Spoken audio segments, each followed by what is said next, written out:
Ethan stepped off the small shuttle and onto the quiet space station, his boots clicking against the metal floor. The station hovered in orbit above a gray, icy planet, and the cold light from the nearby sun reflected off the station's outer panels. He had come to repair a communications array that had been failing for weeks.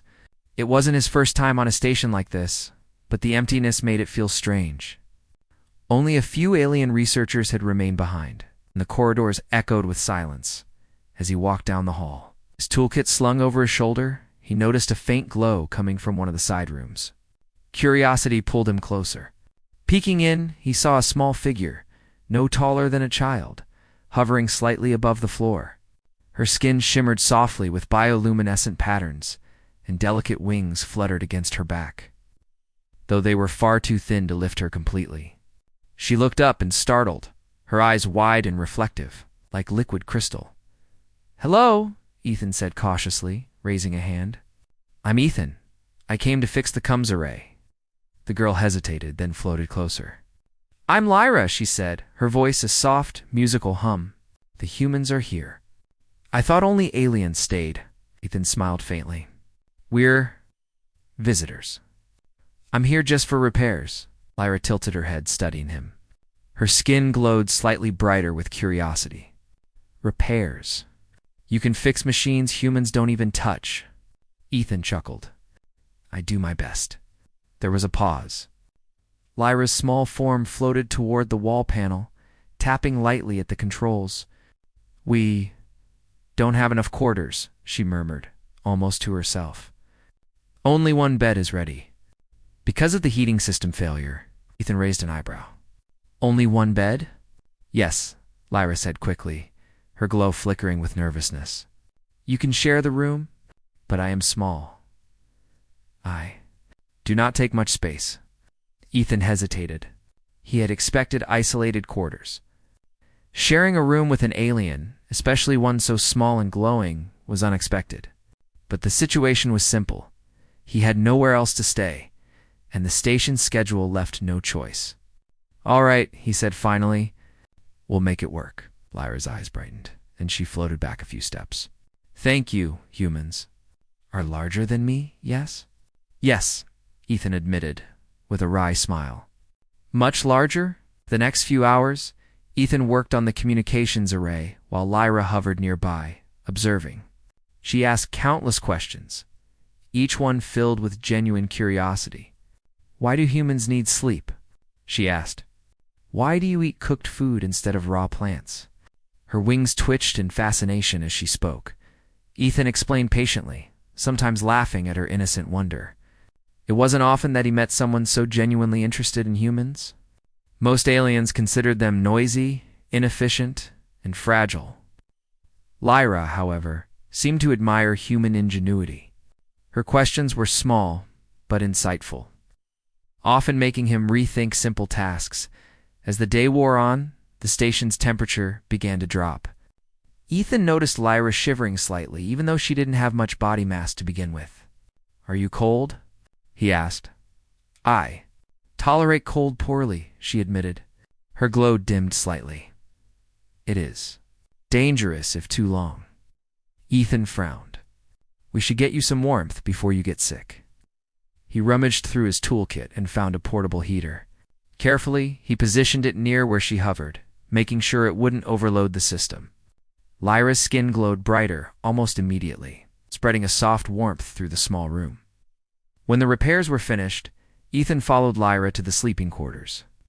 The room was compact, with a single bed pressed against one wall. The rest of the space was filled with storage cabinets and a small work table. Lyra floated to the bed's edge, her glow dimmer now that the lights were low. "I'm afraid of the dark," she admitted softly. "It feels unsafe. My species are weak at night." Ethan nodded. He understood the feeling all too well. "Then we'll keep the lights on, and I'll stay near the edge." "You can sleep safely," Lyra hesitated, then slowly curled herself along the bed's edge. Her small body was delicate and almost weightless. Ethan adjusted the blanket lightly over her, unsure if it would do anything at all. She murmured a small thank you, her glow faintly illuminating the room. He sat on the bed's far edge, leaving enough space for both of them. At first, there was silence. Ethan thought about the unusual situation, sharing a bed with an alien, not for intimacy, but for safety and warmth. It felt strange, but he knew that trust was the important part. Hours passed, and Ethan drifted towards sleep.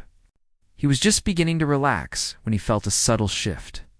Lyra had moved closer, curling slightly against him, trying to feel the warmth he radiated. Her skin glowed softly, casting shadows that danced on the walls. Ethan froze, unsure of how to react. He didn't want to disturb her, but the closeness was unexpected. He reminded himself that she was frightened, that her species relied on warmth and trust from others in their early years. Slowly, he stayed still, allowing her to settle. "This is strange," he whispered to himself. But there was no fear in his voice, only a quiet wonder. The alien beside him was fragile, yet full of life and curiosity. In that moment, he felt a protective instinct he had never felt before. Outside, the space station continued its silent orbit. The stars reflected off the metal walls, but inside, a small glow radiated from Lyra, creating warmth and light that neither the heating system nor the repaired communications array could provide. It was a simple trust, a bond forming in the quiet of an abandoned station. Ethan couldn't sleep fully, but he watched her, noting the patterns of light along her skin. Each pulse, each flicker, was mesmerizing. There was no danger here, only the mutual understanding that they were both alone in this cold, distant place, and they needed each other's presence to feel safe.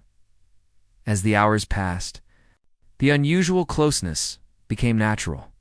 Lyra's small hand brushed against his arm, not intentionally, but as part of her shifting to stay comfortable. He felt a small smile tug at his lips. It was a moment of connection, quiet and innocent, but profoundly human. By dawn, Ethan had barely slept, but he didn't regret it. He had learned something important about trust and courage, not the kind that comes from weapons or strength, but the kind that comes from care, empathy, and understanding another being's fear. Humans were capable of it, he realized. So were aliens, in their own way. When the lights of the station's central corridor flickered on, Lyra stirred. She looked up at him, her eyes shining brighter now in the morning light. "Thank you," she said softly, "for warmth. For staying." "You're welcome," Ethan replied. He wasn't sure she understood the depth of what he meant, but it didn't matter. Trust and friendship weren't always about words. As they prepared to face another day on the cold, isolated station, both felt a strange comfort. They were far from home, surrounded by silence, yet together they had found warmth. The repaired communications array would soon send signals across the galaxy, but the quiet bond forming between a human and a small alien girl felt even more important. Ethan packed his toolkit, ready to continue his work, while Lyra hovered nearby, her wings twitching in subtle excitement. She had never met a human like him before. He was strong, clever, and kind in ways she hadn't expected. And for Ethan, she was more than just an alien. She was a small beacon of life in the lonely void of space. The story paused there, the quiet tension of trust lingering in the air. Neither spoke about the closeness in the bed, and perhaps they didn't need to. The bond had been formed quietly, without words. Without expectation, just simple warmth and shared understanding in a vast, cold galaxy. And as the stars outside continued to shine coldly, the small room glowed with soft light. The beginning of a connection that neither human nor alien had anticipated, but both silently welcomed. The station's silence had a different feeling now. It was no longer empty and cold. It held a quiet warmth, the kind that comes from trust and companionship. Ethan moved through the corridors, his boots clanking softly, and Lyra floated close behind, her small wings twitching lightly. Her soft glow lit their path, casting shadows along the metal walls. She seemed lighter, more confident, as if the trust from the previous night had given her courage. They returned to the communications array, now functioning but still unstable in some areas. Ethan knelt beside a control panel, running diagnostics. Sparks occasionally flickered from old wiring, and the hum of the station's machinery filled the room. Lyra watched intently, her eyes reflecting the tiny flashes of light. "Why do humans fix things instead of replacing them?" she asked, tilting her head. "On my planet, we often discard old machines. You, humans, are patient." Ethan smiled. "We try to make what we have last. Sometimes it's better than building something new. It saves resources, and sometimes you learn more about how it works." Lyra's glow pulsed softly, her version of a smile. "You are clever, patient, brave. I like that," Ethan chuckled. "Thanks, Lyra. I like your curiosity. You notice things most people miss." They worked together throughout the day, testing circuits, rerouting power, and sealing leaks in the station's systems.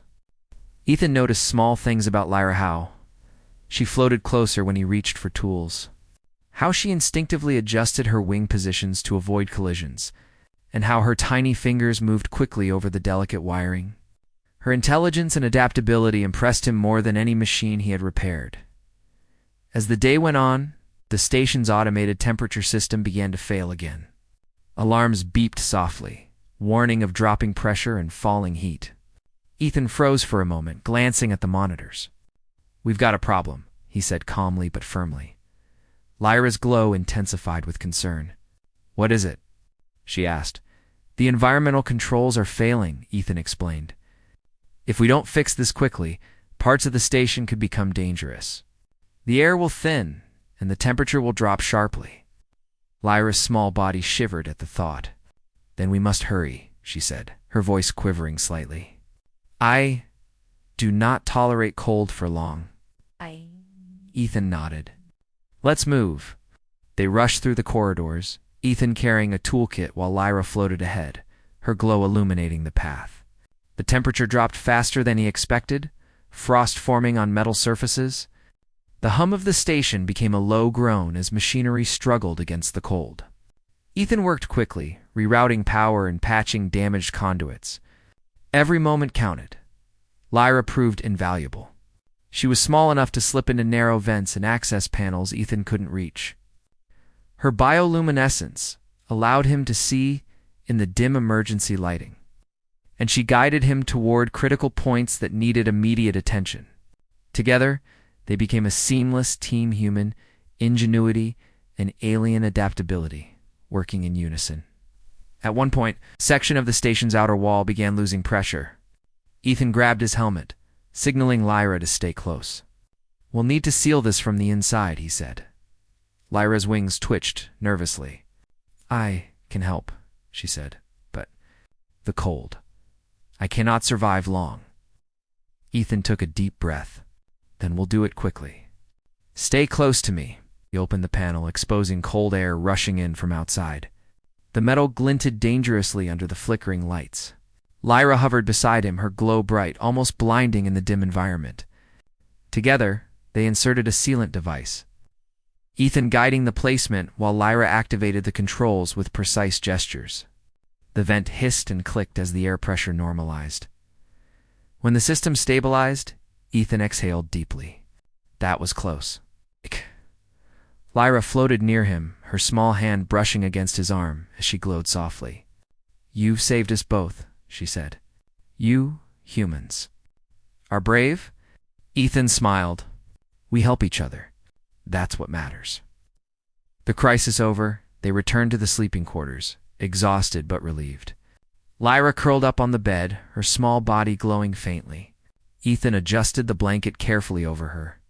This time, when she shifted, she slid closer to him naturally, seeking warmth after the cold ordeal.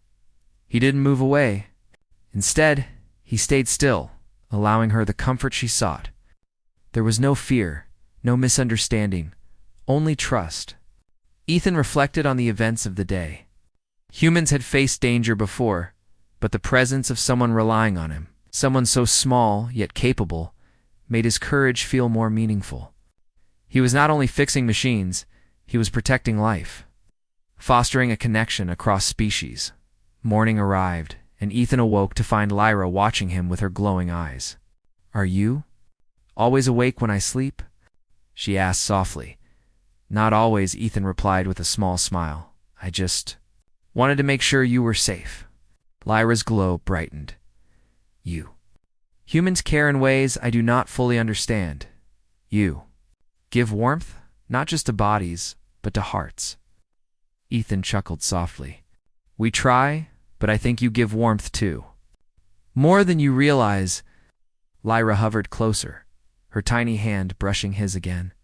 There was no awkwardness, only mutual respect and understanding. The bond they shared was unusual, but in a station so far from home, it was natural. The next day brought a new challenge. A storm on the planet below caused electromagnetic interference, threatening the station's navigation systems. Ethan and Lyra worked side by side, repairing circuits and recalibrating sensors. The storm was fierce, lightning flashing across the planet's surface. But inside the station, their teamwork shone. Lyra suggested an alternative wiring route that Ethan had overlooked. This path, it avoids interference, she said. Try it. Ethan followed her advice, connecting circuits as she guided him. The interference decreased, and the station stabilized. He looked at her with surprise and admiration. I underestimated you, he admitted. Lyra's glow pulsed softly like a blush. I learned from you too, she said. Humans, clever, adaptable. I admire this. That evening, after the storm passed, Ethan and Lyra returned to their shared room. The station was quiet once again, safe and warm. Lyra curled up against him naturally, seeking warmth after another day of challenges. Ethan felt a deep sense of pride not for himself, but for what humanity could offer.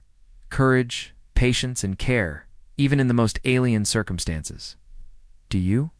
Humans always help strangers like me, Lyra asked, her voice soft, almost uncertain. Not always, Ethan replied honestly, but we try. And when we do, it matters. Sometimes small acts can change lives, even across the stars. Lyra's glow brightened, filling the room with soft light. Then, I am grateful. For you. Ethan smiled faintly, adjusting the blanket over her carefully. And I am grateful for you too, Lyra. You've taught me something too. That even the smallest beings can be brave, clever, and kind. As they settled in for the night, Ethan realized how much the experience had changed him. Humans had traveled far into the galaxy, often alone. But moments like this reminded him of the true meaning of being human: empathy, courage, and the ability to connect with others. No matter how different, Lyra's soft glow filled the room, casting warmth on Ethan's face. He closed his eyes, feeling the quiet bond that had formed a bond of trust, mutual respect, and shared courage. Far above a cold, icy planet, two beings from different worlds had found comfort in one another, and in that quiet moment, Ethan understood something profound. No matter how vast the galaxy, humans had a light to offer that no machine or alien technology could replace. A light of warmth, bravery, and understanding. The station continued its orbit in silence. Stars reflecting off metal walls, but inside a small room glowed with life and trust. Ethan and Lyra had faced cold, danger, and uncertainty, yet together, they had built something stronger than fear: friendship, trust. In the quiet warmth of human courage reaching across the stars, Ethan adjusted the blanket once more. Glancing at the small alien beside him, her eyes were closed, her glow dim and steady. He thought about the day's events, the repairs, the storm, the dangers, and realized that all of it had mattered. Not for the machines, not for the station, but for the connection they had built. The stars outside would continue to shine. Distant and cold, but inside the room, a human and a small alien girl had created warmth that no galaxy could take away. And that was something worth more than any system repaired, any array fixed, or any station stabilized. It was trust, courage, and the quiet power of being human.